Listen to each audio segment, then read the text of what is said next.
Essence 92 ou 95? Laquelle choisir pour votre moteur?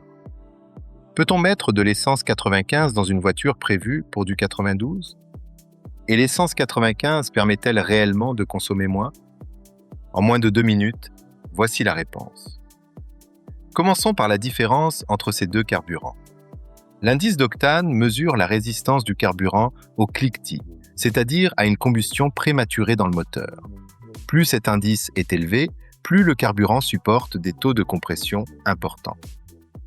L'essence 95 contient une proportion plus élevée de composants à fort indice d'octane que l'essence 92.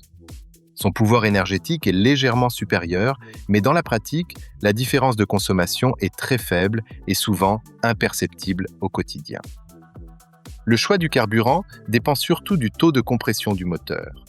En règle générale, un moteur avec un taux de compression compris entre 8,5 et 10 pour 1 fonctionne parfaitement avec de l'essence 92. Entre 10 et 11,5 pour 1, l'essence 95 est généralement recommandée. Au-delà de 11,5 pour 1, il est préférable d'utiliser de l'essence 98. Alors, peut-on utiliser de l'essence 95 dans une voiture prévue pour du 92? Oui, occasionnellement, cela ne pose généralement aucun problème, surtout si le moteur possède un taux de compression proche de la limite supérieure. En revanche, sur un moteur à faible taux de compression, cela n'apporte pratiquement aucun avantage et peut même favoriser, à long terme, une combustion moins efficace et davantage de dépôts de carbone. En revanche, faire l'inverse est beaucoup plus risqué. Si votre constructeur recommande de l'essence 95 et que vous utilisez régulièrement du 92, le carburant peut s'enflammer trop tôt sous l'effet de la forte compression. Ce phénomène, appelé cliquetis, peut endommager le moteur à long terme. Il existe toutefois quelques exceptions. Certains moteurs modernes, comme certains moteurs Honda, possèdent un taux de compression élevé tout en étant conçus pour fonctionner avec de l'essence 92, grâce à une gestion électronique avancée.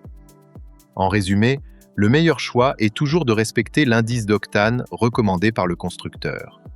Utiliser un carburant avec un indice plus élevé n'apporte pas systématiquement plus de puissance ni une consommation plus faible, tandis qu'un indice trop bas peut, lui, entraîner des dommages mécaniques. Si cette vidéo vous a été utile, pensez à laisser un like, à vous abonner à la chaîne et à activer la cloche de notification pour découvrir d'autres explications simples sur la mécanique automobile. À très bientôt pour une nouvelle vidéo.